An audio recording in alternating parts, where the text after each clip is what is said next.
This channel is proudly sponsored by Shades of Vengeance. They are currently celebrating 10 years of their flagship sci-fi RPG, Era the Consortium. Come join the fun, the celebrations. You will find a link to the community post. They have many events going on, including a 24-hour game. You can join the session at any hour that you want during that particular day. For more information and the schedule, please check out the community post. This channel is also proudly sponsored by pt3 Studios, the publishers and developers of Dames of Asstoria, a tabletop RPG where you play as monster girls, experiencing high adventure in a world that doesn't fully accept them. They have recently released the Whispers of Copperridge adventure module. You will find the links in the description and in the pinned comment. Hi, welcome to this part of my review featuring Mörk's Själ. If you haven't seen the other parts of my review, featuring this tabletop RPG of Soulslike role-playing, please check out the playlist in the description below. This time we are going to talk about combat. When combat starts, every player rolls a difficulty rating 12 agility test. If you pass, you act before the enemies. If you fail, you act after the enemies. There is an optional rule to re-roll initiative each round. A combat round is long enough for players to traverse a normal-sized room and attack, cast a spell, or perform an action that takes a similar amount of time. When attempting to attack an enemy, players make an attack roll by testing an appropriate ability. The difficulty rating for attack rolls is 12 again, unless stated otherwise in a creature's stat block. If you are making a ranged weapon attack, you need to test presence. If you are making a light melee weapon attack, you need to test agility.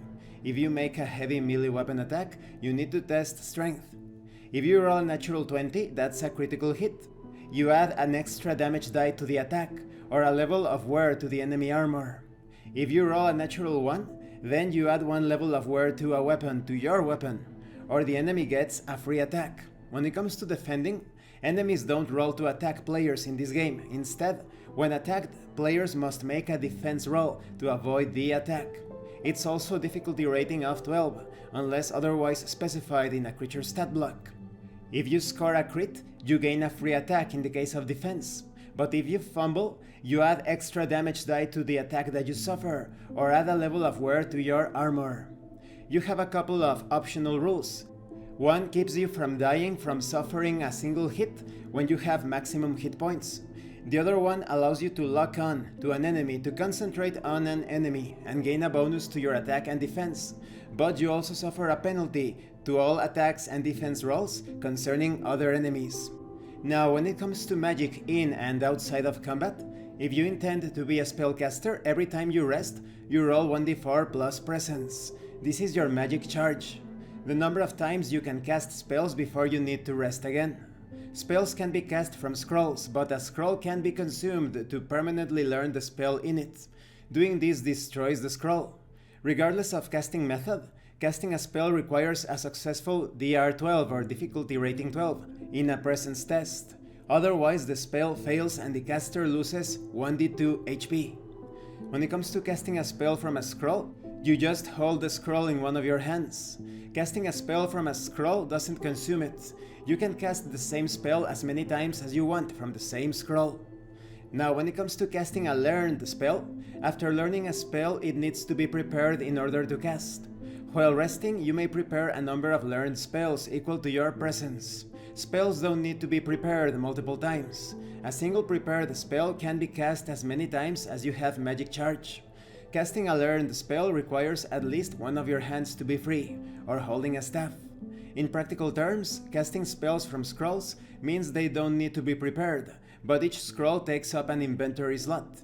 Casting learned spells prevents spells from taking up inventory, but they need to be prepared before they can be used.